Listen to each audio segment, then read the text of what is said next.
ભુજ શહેરમાં દીપક સુથાર દવાખાના પાસેથી એન્જિનિયરિંગ કોલેજ તરફ જતા માર્ગ પર યુવતીની છેડતીની ઘટના સામે આવતા વિસ્તારમાં ચકચાર મચી ગઈ છે।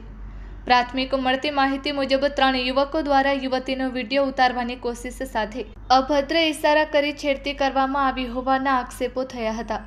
ઘટનાની જાણ થતાં જ આસપાસના સ્થાનિક લોકો તાત્કાલિક એકત્રિત થઈ ગયા હતા અને 3 યુવકોને પકડવાનો પ્રયાસ કર્યો હતો, જેમાંથી એક યુવક લોકોની નજર ચૂકી તકનો લાભ લઈ સ્થળ પરથી નાસી છૂટ્યો હતો, જ્યારે અન્ય 2 યુવકોને સ્થાનિકોએ પકડી પાડ્યા હતા।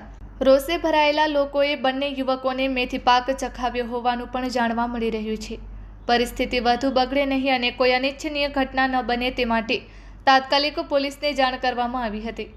જાણ થતાં જ ભુજ એ ડિવિઝન પોલીસની ટીમ સ્થળ પર પહોંચી હતી અને બંને આરોપી યુવકોને પોતાના કબજામાં લઈ પોલીસ સ્ટેશન લઈ જવાયા હતા। હાલ સમગ્ર મામલે ભુજ એ ડિવિઝન પોલીસ દ્વારા વધુ તપાસ હાથ ધરવામાં આવી રહી છે। વિસ્તારમાં બનેલી આ ઘટનાને લઈને લોકોમાં ભારે ચિંતા ફેલાઈ છે।